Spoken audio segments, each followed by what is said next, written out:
What is up, guys, and welcome back to a brand new video. Today we're here for episode number 8 of F123 My Team Career Mode. This time around we're heading off to the Spanish Grand Prix. If you haven't seen the last episode, last time out in Monza, recommend you guys go check that out or click in the top right hand corner of your screen right now, and that is an episode you will not want to miss. So going into this weekend, we're coming off a high. We are at the moment right in the championship hunt right now, and some big news: Fernando Alonso is retiring from his Formula 1 career. So Fernando is going to be hanging up the helmet at the end of this season. So that will open up the door for a younger driver to take his seat at Aston Martin, which he's going to leave a big hole in this world, Fernando, isn't he? Because he's, for the guy his age, he's been doing such a good job right now. So as you can see in the driver market, we're keeping an eye on some drivers, Jack Doohan being one of them, maybe Liam Lawson, because where our car sits right now, our current teammate Mark Webber just hasn't been able to find any real form at the moment. But as you see there, the practice results, that doesn't reflect where we are at the moment. We didn't do a qualifying run, and half of that would be down to old engine components that we're wearing, trying to preserve the newer components for qualifying and the race, so our performance will be a lot better. As you can see, doing some upgrades, getting some fresh parts in, tyre wear upgrade for Canada. Canada's quite harsh on tyres, so that'll be a solid upgrade. So would weight reduction, maybe even a drag reduction upgrade, or maybe some downforce or DRS upgrades. That will be pretty handy. Drag reduction upgrade. What was that due? Like the 14th or 12th or something? I didn't see it going too fast. But if that upgrade is suited, or it does come on in time for Canada, that would be bloody unreal, because Canada is a quite a high-speed circuit. That'll really bode well, that drag reduction upgrade. So qualified time now.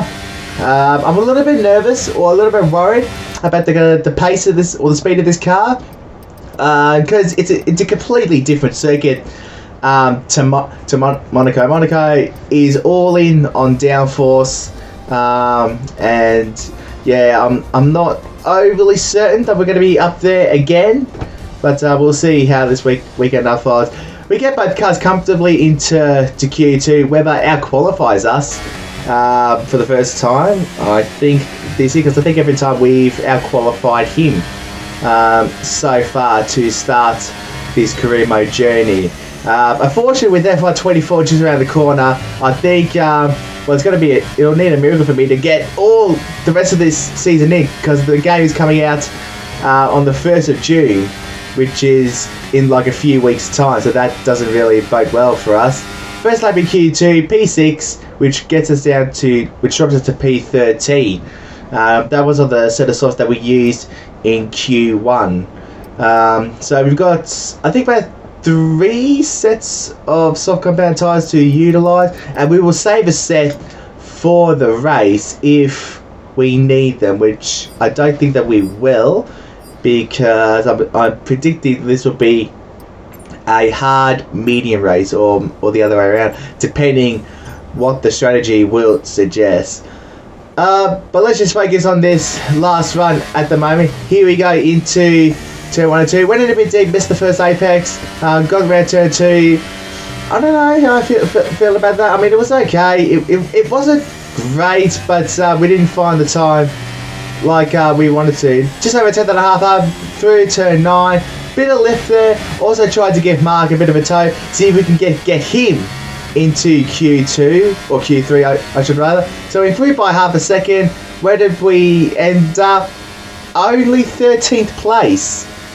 That is a bit of a shock to us, because I thought it would have been almost enough to get into Q3, and unfortunately with us giving Mark a nice slipstream, he could not find his way into Q3, unfortunately. He's missed out by literally 0.003 of a second, or just over.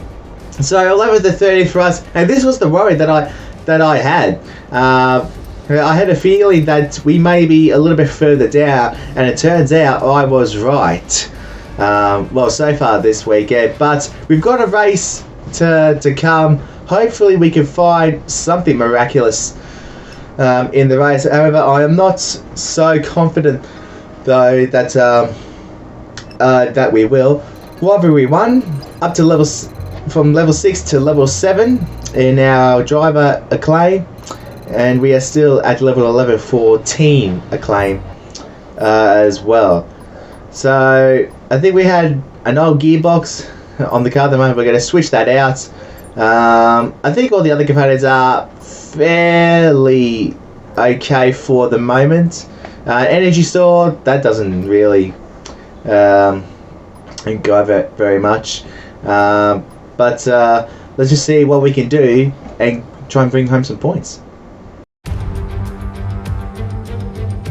Welcome along everyone to sunny Spain, specifically to the Circuit de Barcelona Catalunya. So many great moments in Formula One history have been written at this very track over the years, including Michael Schumacher's first win for Ferrari back in '96. That win was in the rain. We might have better weather here today, but we're just as overjoyed to be at the Spanish Grand Prix. It's an updated track at Catalunya, and we welcome the removal of the chicane in the final sector, shortening lap times and reducing the total running to 2.9 miles and 14 turns. This was actually the original setup for the track, but it hasn't been used since 2007. Off the back of a fantastic qualifying session, it's time to see how our starting grid looks like for today's race. Lewis Hamilton lines up on pole position, and Lando Norris lines up alongside. Considering the rest of the grid, we have Russell, Leclerc, Sainz, Verstappen, Oscar Piastri, Perez, Fernando Alonso, Bottas, Webber, Gasly, Skip, Tsunoda, Joe, Stroll, Hulkenberg, Magnussen, Albon, De Vries, Sargent, and Esteban Ocon lines up at the back of the grid. After the points finished last race, let's aim to keep that momentum going. Thank you very much for that, Mark, and hopefully we can get some more points today. Here we go then for the Spanish Grand Prix. I'm hoping that our race pace can get us further up the order, and our starts, if you guys are new to the channel, our starts have been absolutely phenomenal this year. Just go back and look at nearly every start. Miami was one of them, Jeddah was one of them, so we've made some really epic starts, and hopefully we can get another one happening here today. As we get ready to go for the Spanish Grand Prix, we are underway. Nice start against the Alpine of Gasly. He went nowhere. Webber's gone nowhere. Bottas has gone nowhere. We're virtually on the grass almost. We were stuck in 5th gear, and we've got a collision warning with Bottas. We're hugging the inside at the moment.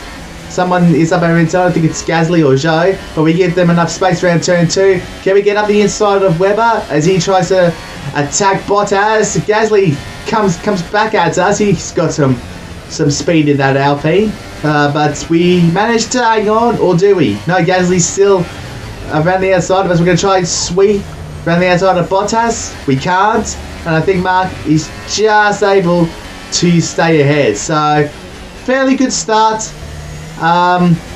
We've kept our front wing intact, which is great. Very light move on Gasly to try and fend him off, but he's up the inside.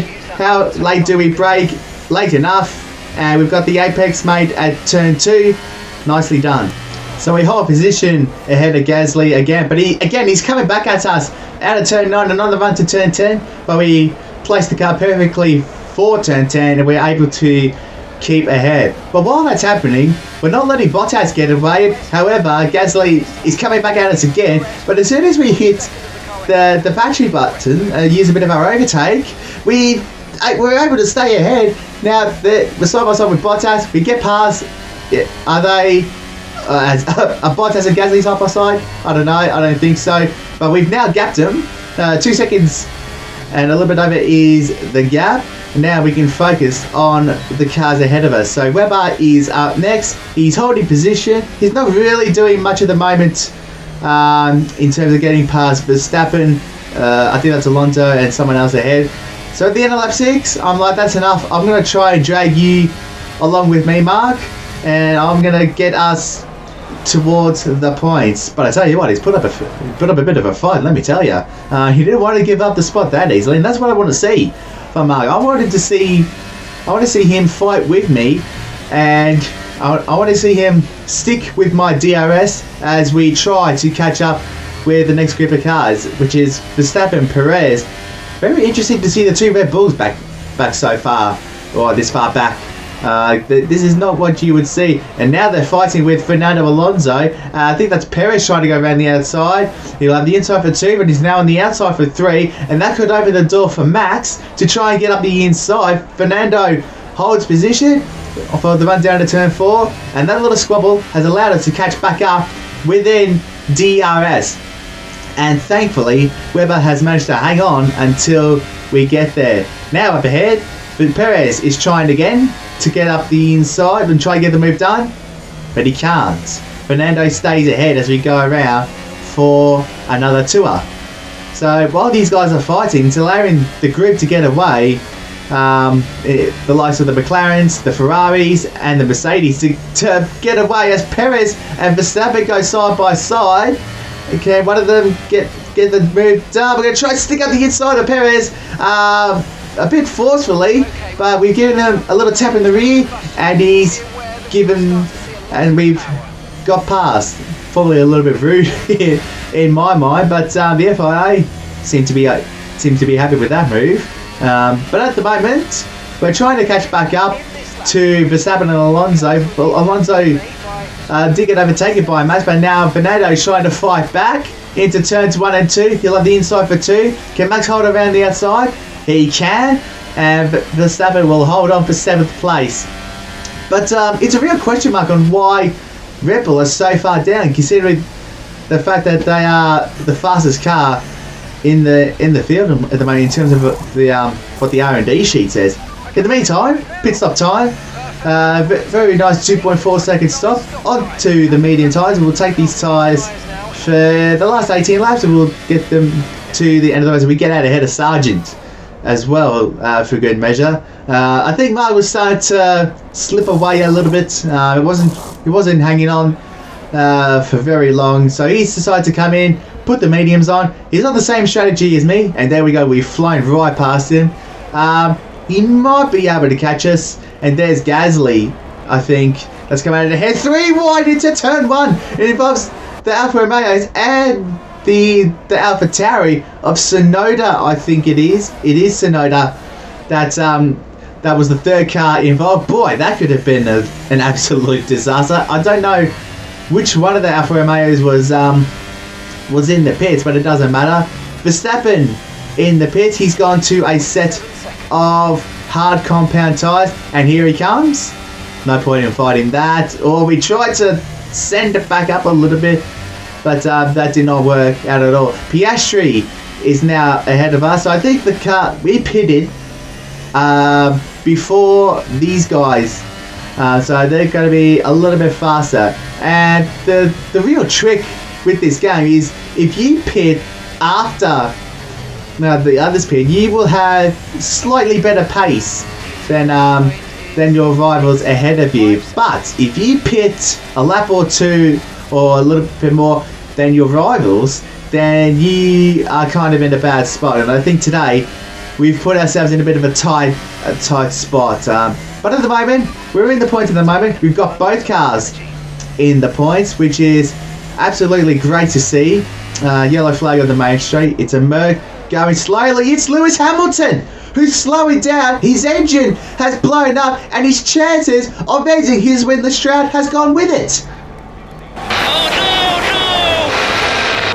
Oh dear, Hamilton is going to be absolutely devastated with that. He was on track to end his winless drought for the first time. He was literally on track to win for the first time since Jeddah 2021, but unfortunately that has not happened here at Barcelona this afternoon. He's going to have to wait for a little while longer to get his next victory. So before that time, we were trying to stay with the grip of car. We were trying to stay with Fernando once he got back past us, but yeah, that plan was well and truly at the door. So with a few laps to go, I'm keeping an eye on the gap between Mark and Gasly behind. Gasly is slowly but surely catching up to Mug, and I'm just looking at that gap. At the same time, I'm also been a bit aware for fuel as well. That's Russell having a move at I think that's Leclerc. Is it Leclerc or Sainz? I don't know, but he's attacking one of the Ferraris for position. I think that's for a podium. That was. In the meantime, the gap between Mark and Pierre is literally right on 1 second. And so, with 2 laps to go, we were running a little bit tight on fuel as well. And as you can see, we're not going absolutely flat out because I'm not convinced that Mark will stay ahead of Gasly heading into turn 1 or turn 10. So, we're going to massively lift, save all the fuel we can just so we can get across the finish line. And there's Mark. We can now go flat out. We're going to make sure that he's within a second at the detection zone, which is right here. As you turn into the final corner. And now he's going to get DRS all the way down the main straight. Will he stay ahead of Gasly? Because that Alpine is he's pretty quick in a straight line. But does Gasly send? No, he doesn't. And I think that he's probably survived the final attack, Mark Webber, from Pierre Gasly. So now all we have to do is push like crazy, get to the finish line, cross the finish line, and take the checkered flag for 8th and 9th. Carlos Sainz wins the Grand Prix. Webber gets really close to us into turn 10, but there's no squabbling, no team orders here at CG Motorsport at the moment, but we will come away with points. To be honest, I am happy with points, and these points could be vital in a championship fight. With Perez a little bit further down, we'll take that. Alright, race over. Take care of the car on the way in. They've done it then. A spectacular victory here in Spain and a massive confidence boost going into the next race. Natalie Pinkham, how do you think they were able to set themselves apart today? Well, they managed their tyres to absolute perfection. A tyre whisperer, in fact. And that is what set them apart. And here we are, a team that is no stranger to the podium, taking their place on top once again. A sublime race today, and a stunning win for Ferrari. A stunning win indeed, and as you can see, another second place finish for Lando Norris. He is getting fed up with these second place finishes, I wonder, and I think that was him that overtook Lewis when his engine smoked up and he thought, I'm going to win this race. But he didn't think about his best mate, Carlos Sainz, coming in behind him. So I think Lando is going to have to put up a bit more of a fight against the Ferraris especially, and the Mercedes. Because at the moment, Red Bull aren't really doing too much at the moment. And Sergio has ended up 15th in the end. He must have had something go wrong on his car. Whether he lost some power or the engine just couldn't live with it and he had to nurse the car home. But right now, 13 points separates us between Sergio and us for the lead of the Drivers' Championship. And there are 28 points between 1st and 6th, and 54 points between 7th, from 1st to 7th. So it is pretty tight in this championship so far. Still hanging in there for 4th in the Constructors' Championship. To be honest, happy we came away with points today. I'm not sure there was really anything else we could have done.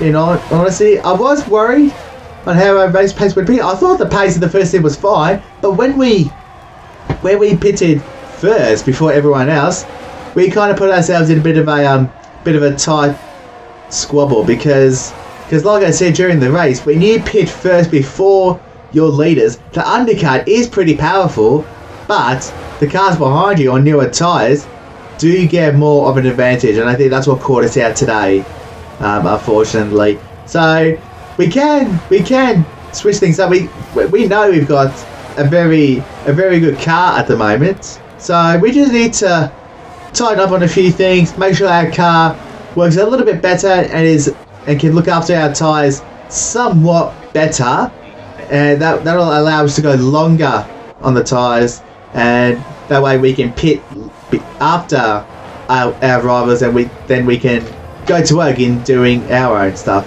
But guys, thank you so much for watching this episode. Leave a like if you enjoyed this video, subscribe to the channel if you need to see plenty more F1 and any other racing game content, and until the next one for the Canadian Grand Prix, I'll see you guys very soon.